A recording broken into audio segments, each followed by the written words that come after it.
Bienvenidos, vamos a hacerle un recap a los negocios Bloom, el espacio con las noticias económicas de datayfx.com aquí dentro de Recap de Blue Radio. Siempre los invitamos, por supuesto, a que nos sigan a través de nuestras redes sociales. Ustedes nos pueden ubicar en @datayfx. Esta noche estaremos hablando sobre salario mínimo, tenemos información sobre movilidad eléctrica en nuestro país, precios de viviendas nuevas, información relacionada con el Grupo Argos, con la ETB, con Davivienda. En fin, muchas noticias que hemos preparado para ustedes. Bienvenidos. En Recap, indicadores económicos. Pero arrancamos con los indicadores económicos del día, un dato clave.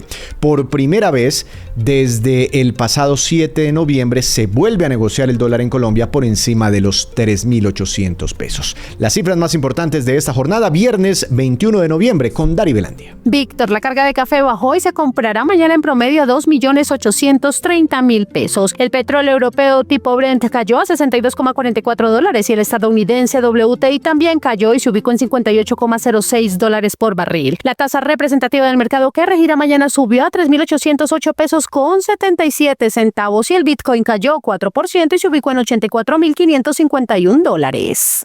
En Recap, resumen de noticias económicas. Y empezamos este resumen de noticias económicas hablando sobre el cronograma que fue revelado hoy. El cronograma para negociar el salario mínimo, el incremento en el salario mínimo para el 2026. ¿Cuáles son las fechas más importantes, Dari? El gobierno publicó el cronograma oficial para la concertación del salario mínimo de 2026 que comenzará el 28 de noviembre con la reunión de la Subcomisión de Productividad y la presentación de cifras clave por parte del DANE. La instalación formal de la mesa será el 1 de diciembre y el 5 se divulgará el dato de inflación fundamental para orientar las negociaciones. A partir del 9 de diciembre se presentarán indicadores económicos y propuestas de incremento seguidas por jornadas de concertación los días 11, 12 y 15. Si no hay acuerdo entre el 16 y el 18, se analizarán las salvedades presentadas por las partes. El calendario contempla sesiones extraordinarias hasta el 29 de diciembre y si no se logra consenso, el gobierno deberá fijar el salario mínimo por decreto a más tardar el 30 de diciembre. Escuchemos al ministro de Trabajo, Antonio Sanguino. Importante en esta discusión, innovación en esta discusión, el informe de salario mínimo vital y móvil de la Organización Internacional del Trabajo para Colombia, que acaba de ser presentado en la Comisión de Concertación Laboral, que tiene que ver además, o que se corresponde con un mandato constitucional. El artículo 53 también establece el concepto de salario vital y móvil, que es, para decirlo en términos muy simples y muy sintéticos, el salario que debe devengar un trabajador y su familia para atender sus mínimos vitales en condición de dignidad. En más información, les contamos que el ministro de Minas y Energía, Edwin Palma, hoy expidió una resolución, entre otras, para estandarizar los puntos de recarga para vehículos eléctricos en nuestro país y también para buscar condiciones más favorables para la ampliación de esta infraestructura de recarga en Colombia. Esto ante la llegada de nuevos jugadores al mercado de nuestro país como Tesla esta semana, una de las noticias económicas y empresariales más importantes, y también ante el fuerte crecimiento de este segmento automotor. Las ventas de vehículos eléctricos están creciendo a un ritmo del 150% en Colombia. Veamos y escuchemos lo que dice el ministro Palma. Hoy el parque automotor del país se mueve mayoritariamente por combustibles fósiles, 98% más o menos. Con esta decisión, con la llegada de empresas que confían en el país, que creen en el clima político, que creen en el futuro que tiene Colombia, esta resolución precisamente va a permitir que haya más infraestructura de carga para todos estos vehículos que están ingresando de distintas partes del mundo y que esperamos, como también lo ha anhelado nuestro presidente, y así estamos trabajando y creando ese marco jurídico para ello, que aquí se construyan coches, carros eléctricos, y pues obviamente si tenemos carros eléctricos movilizándose en el país, pues necesitamos que haya una infraestructura. Y esta resolución lo que conmina, lo que lleva, lo que genera es ese marco regulatorio para que podamos tener infraestructura para cargar estos vehículos. Y además una infraestructura estandarizada para que no ocurra como sucedió en algún momento con los celulares, ¿no? Que el cargador de un Nokia era diferente al de un celular de China y al de un iPhone, y eso pues a través de regulaciones internacionales se fue estandarizando ese adaptador para los celulares a nivel mundial inclusive. Y eso mismo se quiere aquí en Colombia, ¿no? Que si voy a una electrolinera no tenga que cambiar el tamaño del adaptador o de pronto voy a la otra y ya no me funciona, sino que haya un estándar a nivel nacional y pues que además se pueda crecer esa infraestructura para que los vehículos eléctricos se puedan masificar, sobre todo para movilizarnos entre ciudades y no quedarnos colgados, varados por ahí en los intermedios.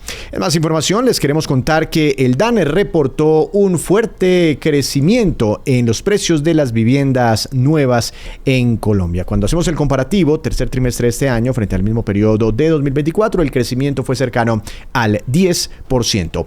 Camilo. El DANE reveló que para el tercer trimestre de 2025 se evidenció que los precios de la vivienda nueva en 53 municipios del país aumentaron en promedio 1,89% frente al trimestre anterior, con un incremento de 1,93% en apartamentos y 1,09% en casas. En lo corrido del año, el alza acumulado fue de 7,62%, superior al 7,20% registrado en el mismo periodo de 2024. Por áreas urbanas y metropolitanas, Pasto presentó el mayor aumento trimestral, mientras que Popayán y Cúcuta registraron variaciones negativas. Por estratos se evidencian diferencias significativas. Por ejemplo, en Cali el estrato alto tuvo un incremento de 5,79% en el trimestre, mientras que en Bogotá el aumento fue más homogéneo entre estratos. Las movidas empresariales, las divisas y la economía. Todo en el mundo de los negocios en Recap Blue.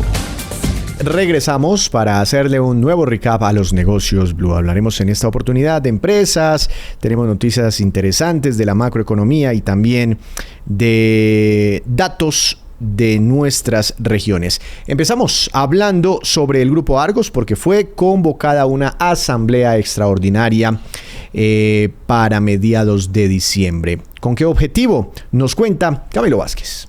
Grupo Argos anunció la convocatoria a una asamblea extraordinaria de accionistas en Medellín para elegir a la nueva junta directiva en respuesta a la solicitud de un grupo de socios que representan más del 10% del capital social. La decisión se marca en el proceso de transición previo a la salida de Jorge Mario Velázquez de la presidencia, prevista para marzo de 2026, y busca que la nueva junta acompañe el empalme con la administración entrante. Según la compañía, el objetivo es garantizar una transición ordenada bajo sus prácticas de gobierno corporativo, asegurando sostenibilidad en un momento de relevo directivo. La idea con esto es que haya una junta nueva 3 meses antes de que se vaya el presidente Jorge Mario Velázquez, que hace unos meses anunció su salida de la compañía, para que haya, por buenas prácticas de gobierno corporativo, una transición ordenada. En más información, después de 8 años sin resultados positivos, la ETB vuelve a reportar ganancias. En el tercer trimestre de este año tuvo utilidades por encima de los 10.000 millones de pesos. Diego Molano, presidente de la empresa de telecomunicaciones de Bogotá. Los resultados del tercer trimestre de 2025 muestran ya que vamos en la dirección correcta en esta transformación. Si comparamos los resultados del tercer trimestre de 2025 con el tercer trimestre de 2024, encontramos que operativamente la utilidad operativa creció más del 25%. Vamos en la dirección correcta. Este resultado no lo teníamos hace más de 8 años. Y estamos transformando la compañía, y además eso tiene una repercusión en la utilidad definitiva. Si comparamos la utilidad total de la compañía, incluyendo los gastos no operacionales y los ingresos no operacionales, si lo comparamos con el año pasado, hemos obtenido un resultado muy positivo. Este año obtuvimos unas utilidades de más de 10.000 millones de pesos en el trimestre. El año pasado, pérdidas por más de 100.000 millones de pesos. En más información, se estrenaron las nuevas acciones de Davivienda Group, que es ese holding que se acaba de crear en medio de esos cambios en la estructura societaria de Davivienda, entre otras, cada vez más preparada para absorber la operación del Scotiabank. En algún momento se van a fusionar estas dos compañías, Davivienda y Scotiabank. Quedan algunos trámites regulatorios, pero han venido avanzando y por eso pues se crea una nueva holding que lista también sus acciones en la Bolsa de Valores de Colombia. En medio de este proceso habló Javier Suárez, presidente de Davivienda. Es un día muy especial, es un día donde estamos muy agradecidos con todos nuestros accionistas que creen, que confían en lo que sigue para adelante para Davivienda. Y también es un momento para darle un agradecimiento muy especial a la Bolsa de Valores de Colombia, a Andrés, a todo su equipo por habernos acompañado en este proceso. Somos creyentes en la importancia del mercado de capitales, por eso para nosotros este paso es un paso muy representativo. Creemos, como lo venía diciendo Andrés, que la confluencia entre las capacidades del sector financiero y la bolsa, todo el mercado de capitales, hacen que el país pueda desarrollarse de una mejor manera. Y hoy lo queremos demostrar con hechos, con el hecho de que la vivienda se fortalece, creyendo, por supuesto, en el mercado de capitales. Así que los invito a todos a esta nueva etapa en donde Davivienda Group empieza a hacer una acción listada en la Bolsa de Valores de Colombia, que seguramente es el comienzo de una etapa, esperamos, llena de grandes logros en el futuro de Davivienda. Más información, hace unos días estuvimos presentes en el Invest Conecta, Inversión y Desarrollo, realizado en la ciudad de Cali. Allí estuvimos con nuestra compañera Natalie Avendaño, quien tuvo la oportunidad de dialogar, de conversar con el director ejecutivo de Invest Pacific, con el doctor Juan Carlos Castro. Compartimos con ustedes esta conversación.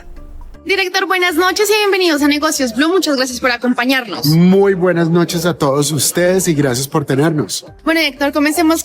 ¿Cómo evalúa el papel de Cali en la atracción de inversión extranjera en los últimos 2 años, especialmente en comparación con otras regiones del país? Bueno, yo arrancaría por no compararme a las otras regiones del país porque en realidad no conozco sus datos y creo que dentro de la misionalidad que tenemos nosotros nos debemos ver como Colombia, obviamente todas las regiones teniendo sus vocaciones y fortalezas. En ese orden de ideas, pues nosotros en los 2 últimos años hemos dirigido hemos creado una narrativa muy alrededor de negocios que buscan cumplir los objetivos de desarrollo sostenible. En ese orden de ideas nos hemos enfocado a atraer inversiones más allá de los sectores tradicionales del Valle del Cauca, en manufactura, en logística, en agroindustria, también en sectores relacionados con energías renovables, economía circular y química verde. Y tenemos resultados muy positivos alrededor de estas propuestas. En estos 2 años, si te hablo de cifras, te estoy hablando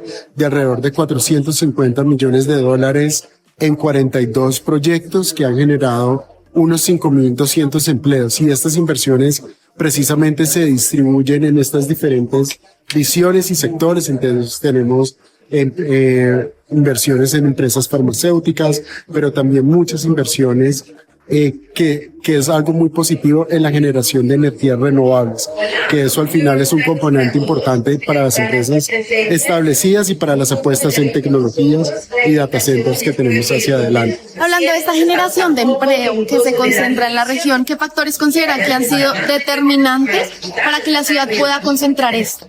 Bueno, yo creo que la calidad de las universidades, la calidad del tejido, el capital humano que tiene el Valle del Cauca y la formación que se presta orientada hacia sectores que están o hay apuestas importantes hacia futuro, han permitido a Cali tener ese posicionamiento en atracción de inversión por su capital humano.